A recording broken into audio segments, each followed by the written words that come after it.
Brought to you by Biz Analyst by खाता book.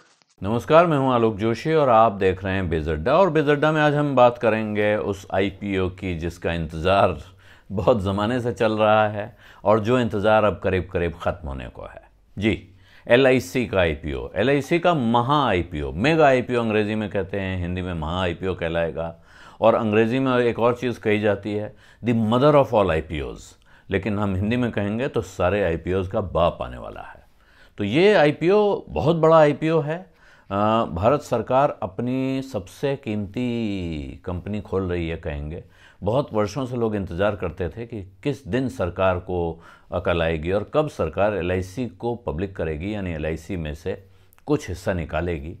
2 साल पहले बजट में ऐलान किया गया कि एलआईसी का 5 से 10% हिस्सा निकाला जा सकता है और अब वो वक्त आ गया है जब सेबी के पास बाकायदा डीआरएचपी फाइल हो चुका है और सरकार 5% हिस्सेदारी इस कंपनी की निकालने जा रही है। ये खबर अब साफ है।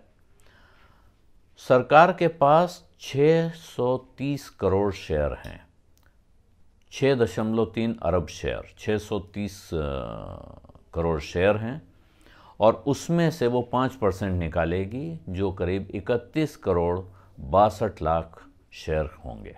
ये अपर लिमिट है 5% की, इससे थोड़ा कुछ कम भी कर सकती है वो, इसलिए करीब करीब 31 करोड़ 62.5 लाख शेयर आ सकते हैं बाज़ार में, माना जा सकता है। ये ओएफएस होगा, यानी ऑफर फॉर सेल। ये न्यू इशू नहीं होगा, यानी कंपनी कोई शेयर इशू नहीं कर रही है। सरकार, जो कंपनी की इकलौती शेयर होल्डर थी आज तक, वो अपने शेयर 5% शेयर बाज़ार में बेचेगी। यानी जो पैसा बाज़ार से आएगा वो पूरा का पूरा पैसा खर्चे काट कर सरकार के खजाने में जाएगा। इसमें से एक पाई भी एलआईसी को मिलने नहीं जा रही है। सरकार के लिए बहुत महत्वपूर्ण है क्योंकि इससे उसका जो डिसइन्वेस्टमेंट प्रोग्राम है, विनिवेश कार्यक्रम है, वो पूरा करने में उसको मदद मिलेगी। एलआईसी को क्या लाभ होगा ये मुझे नहीं पता है, लेकिन एलआईसी में जो लोग शेयर खरीदेंगे, जो लोग उसमें अर्जी लगाएंगे, जिनको उसमें शेयर मिलेंगे, उनको भविष्य में लाभ होने की संभावना है, इसीलिए वो इसमें अप्लाई करेंगे। एलआईसी की साख में इससे इजाफा हो सकता है। दुनिया भर को पता चल जाएगा कि साहब एलआईसी के पास कितनी हैसियत है। उसके शेयर का बाज़ार में जो भाव होगा उसके हिसाब से उस कंपनी का वैल्यूएशन बनेगा। उस कंपनी का वैल्यूएशन उसके अपने कारोबार से भी बनता है। आज की तारीख में भारत में लाइफ इंश्योरेंस कारोबार का 2/3 हिस्सा एलआईसी के पास है। वो जितना प्रीमियम उठाती है, अभी 24 कंपनियां हैं इस मार्केट में, लाइफ इंश्योरेंस के कारोबार में भारत में, लेकिन उनमें life insurance corporation of India यानी भारतीय जीवन बीमा निगम, जिसको हम एलआईसी कहते हैं, ये इकलौती सरकारी कंपनी है और 2/3 यानी 66% के आसपास बाजार इसके कब्जे में है। दुनिया की 5वीं सबसे बड़ी इंश्योरेंस कंपनी है एलआईसी, लाइफ इंश्योरेंस के कारोबार में। तो ये इनका जो बिजनेस देखा जाता है वो किस हिसाब से देखा जाता है कि कंपनी के पास कितना प्रीमियम आता है। तो इस कंपनी का ये प्रीमियम 2021 में 6,20,000 करोड़ रुपए हो चुका है, जो कि 2020 में था 5,70,000 करोड़। और उम्मीद की जाती है कि 2026 तक, कैलेंडर ईयर 2026 तक, ये 12,40,000 करोड़ रुपए हो जाएगा। यानी जहां आज है इससे 2 गुना 2026 तक होने की संभावना है। अगर ये इतना बढ़ने जा रहा है और आगे इसकी रफ्तार और बढ़ने जा रही है, क्योंकि इस इंडस्ट्री में कुल मिला के प्रीमियम हर साल 11% के एवरेज रेट से बढ़ रहा है और आगे ये रफ्तार बढ़ के 14 से 15% होने जा रही है। वजह क्या है कि ज़्यादा से ज़्यादा लोग इंश्योरेंस करा रहे हैं। अब लोगों के अंदर इंश्योरेंस कराने की वो आदत बढ़ रही है। एक वक्त था, अब से करीब 30 साल पुरानी बात है, जब एलआईसी एक विज्ञापन लाई थी, रोटी कपड़ा मकान और जीवन बीमा। उसने बताया था कि जीवन बीमा भी रोटी कपड़ा और मकान की तरह आपकी ज़रूरी चीज़ है। तो वहाँ से लेके एलआईसी यहाँ पहुँच चुकी है, जहाँ एलआईसी का नया नारा या नई टैगलाइन ज़िंदगी के साथ भी ज़िंदगी के बाद भी हमारी आपकी ज़ुबान पे चढ़ चुकी है।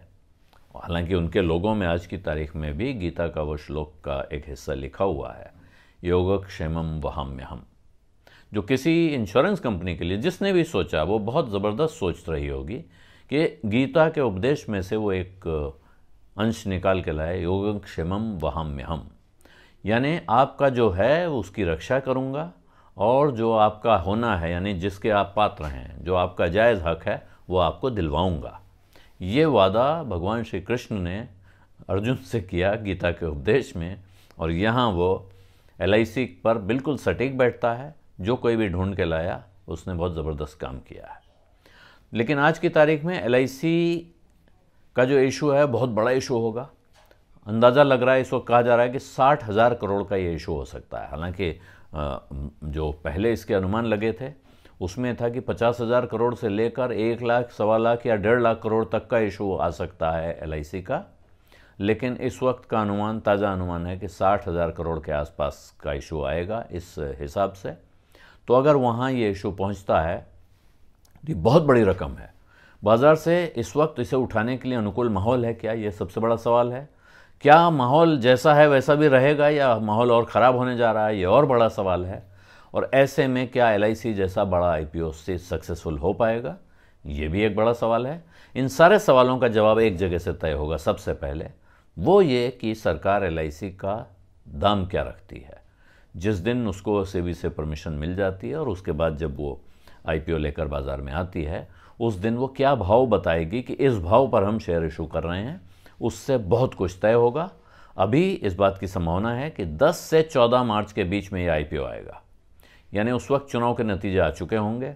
बाज़ार का हाल क्या होगा इसका फैसला भी वहीं से होगा और उसका असर LIC के IPO पर भी देखने को मिल सकता है, अगर ये तारीखें जो हम इस वक्त अनुमान लगा रहे हैं, जिन लोगों ने अनुमान लगा के बताया है, वो सही साबित होती हैं। तो कई तरह की आशंकाएं हैं, लेकिन अगर LIC का ये इशू सक्सेसफुल हो जाता है, जिसकी वजह क्यों ये सफल होने की संभावना है वो ये है कि LIC के बहुत सारे शेयर पॉलिसी होल्डर्स हैं जिनको LIC कह रही है कि वो उनको प्रेफरेंशियल अलॉटमेंट देगी, यानी उनके लिए एक अलग से कोटा फिक्स होगा कि इतने % शेयर आपके रखे गए हैं, आप अपनी पॉलिसी का डिटेल भरिए, आपके लिए जो फॉर्म है ऑनलाइन उसमें व्यवस्था होगी कि आप ऐसे अप्लाई कर सकते हैं। उसके लिए कहा गया है कि अपनी पॉलिसी को अपने पैन और आधार के साथ जुड़वा लीजिए। अभी एजेंट लोग घूम रहे हैं, वो ये काम करवा रहे हैं।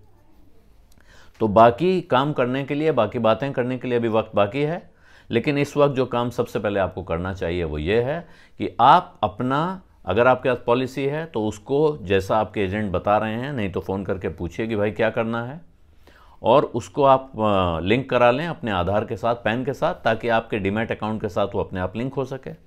अगर आपके पास डीमैट अकाउंट नहीं है और आप चाहते हैं कि आप LIC में अप्लाई करें, तो आप डीमैट अकाउंट ज़रूर खोल लें। भले ही बाद में आप LIC में अप्लाई न करने का फैसला करें, फिर भी डीमैट अकाउंट खोलिए, क्योंकि तब आप किसी दूसरे शेयर में पैसा लगा पाएंगे, किसी दूसरे शेयर में अप्लाई कर पाएंगे। उसके लिए ज़रूरी है कि आपके पास अपना डीमैट अकाउंट हो। तो ये पहला कदम है जो आपको उठा लेना चाहिए।